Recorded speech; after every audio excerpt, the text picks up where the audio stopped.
Good afternoon. I'm MJ from Linus Publications, and welcome to the 10th House Briefing. In this case, what we try to do is consolidate what we've talked about this week, and we try and bring it up to a higher level.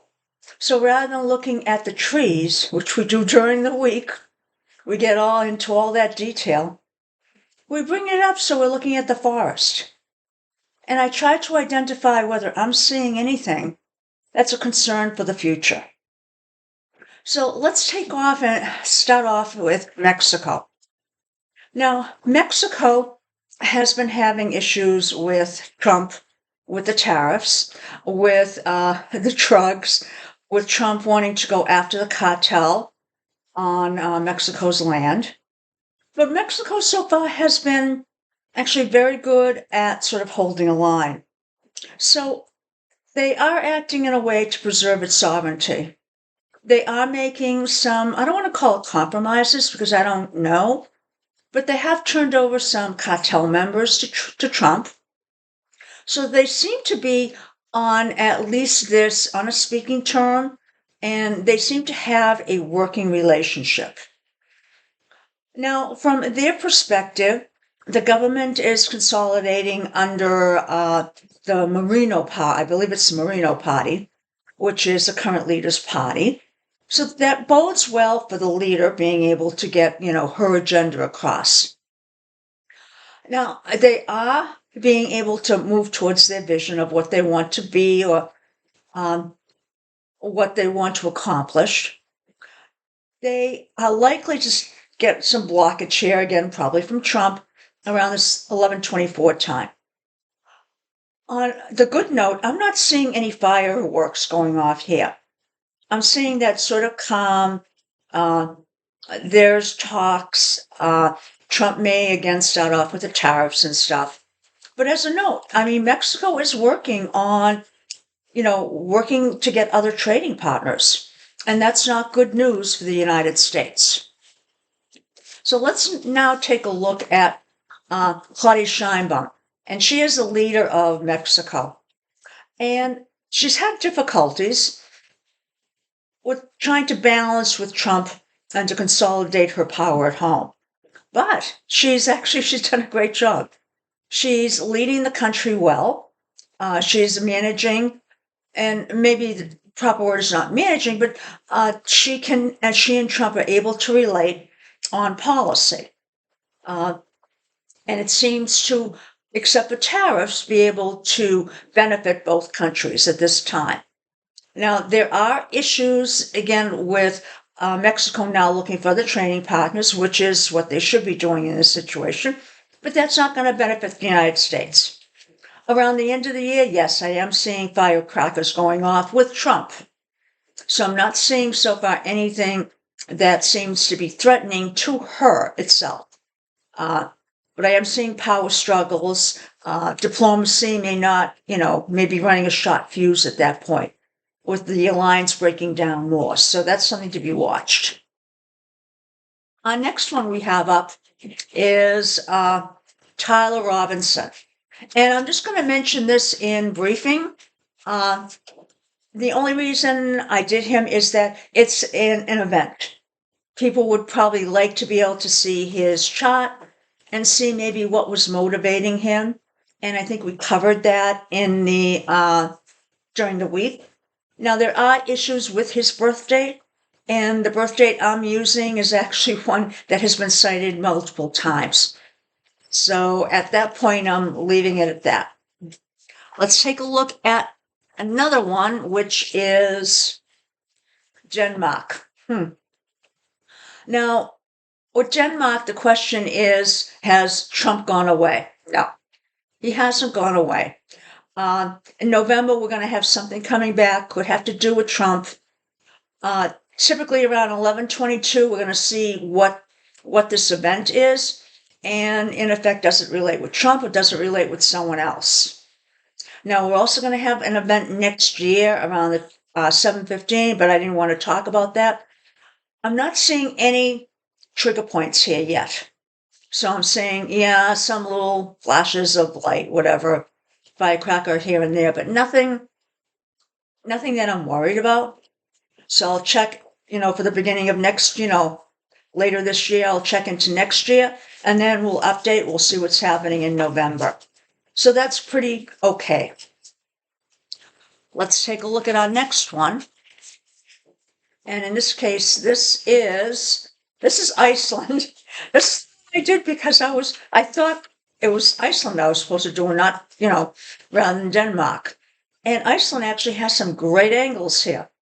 And that's one of the reasons why I did it. I wanted to make sure people saw that, a lot of times we have trines in countries' charts, not squares, not inconjuncts. So this is a nice chart where it looks like they're going to be able to move towards something. Typically around a November time frame, might be happening at the end of this month, where maybe it's their vision, maybe it's renewable resources, but something looks good for them. So let's move on to our next one. And this one is Bob Iger. Bob Iger is the CEO of Disney. And I did his chart specifically so people could see, in effect, where his position when he was looking down on this Disney piece. And I know everyone says, well, they shouldn't do this, they shouldn't do that. It's easy to say that when you're not in the seat of someone who was responsible for the company, for the legacy that was handed him. And it is a legacy. My God, I mean, this is a company that's been around serving people and children specifically. It's been bringing dreams to life. So this is a person that has to sit there and look at the best legacy for Disney, best legacy for its employees, and for the people they serve. I can't make a decision call on what's the best thing to do. I can just sort of look at his chart and say, he is actually trying. He might have some good ideas to try. They may not work, though, but he's got some good ideas. He seems like a smart guy. He seems like his mind is churning like crazy. And that's a good thing. So let's take a look at our next one, which is Disney. And in this case, Disney, I wish I could say it was in good shape as Bob Iger was, but it's not. Right now, it's sort of okay. We've got communication issues where people there are probably flying around with their, heads cut off trying to figure out what to do. Communication is probably not the best going out. Communication inside is not the best. So they really can't figure out ways to deal with this. And unfortunately, what's going to happen is this stuff is going to come back. It's either going to be this coming back or it's going to be something else. As Disney will learn, blackmailers don't go away. They keep on coming back for more. So let's move on to our last one, and that's Donald Tusk. Donald Tusk is the leader of Poland. And we did Poland before. And in this case, Tusk is definitely, he knows he's in for a battle here. He knows that this was aggression by Russia. And as the Poland chart sort of showed, he is willing to sort of go ahead and try with negotiations, but he's not expecting that that's going to work. As I noted in this chart, he's going to be faced with some more stuff right around 12/6 of this year. And chances are Russia is going to try to disrupt his power structure there. And you're going to have diplomacy hit a pretty tough wall there around the beginning of next year. Is there another incursion likely? Yes, definitely. Diplomacy is probably going to stop. As of now, just to the beginning of next year, I'm not seeing anything break down completely. So let's just do a recap. When I'm looking at Mexico and the United States, who has the power right now, actually, we don't know if the tariffs are going to stick. We know Mexico is looking someplace else. I was thinking about saying it's Trump, but no, he doesn't. Tariffs might go away from the legal standpoint. So I'm going to say Mexico.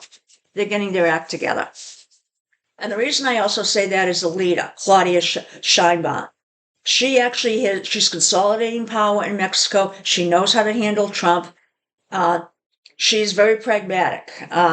She is looking to, get ahead and if need be, make concessions. So she's rational. She looks to get things done.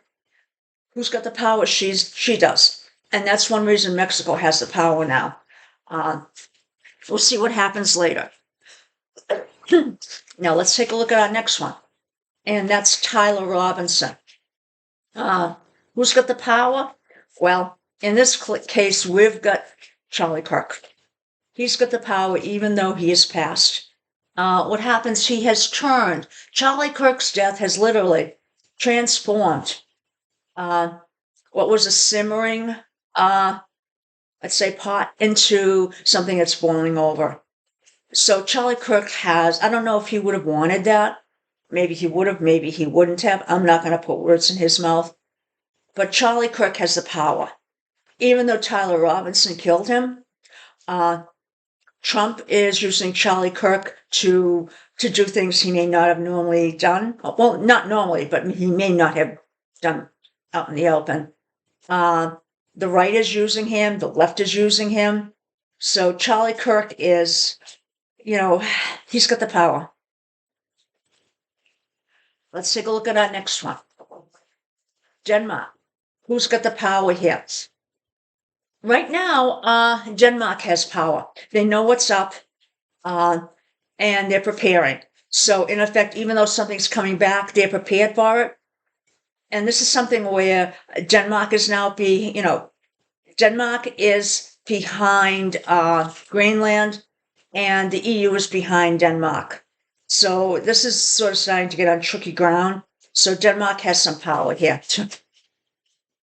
Let's take a look at our next one, and that is Iceland. Iceland definitely has power. And that's what I wanted to show you. The angles, they were great. Has some things that are difficult, but, it looks like they can move ahead. And it might be with something, really significant, maybe going to 100% of renewable power, even though they're like 98% now. So that's a good one. So they've got the power. Next is Bob Iger. Bob Iger currently has the power at Disney, but who actually has the power is the United States government. So it's either the FCC or it's Donald Trump here.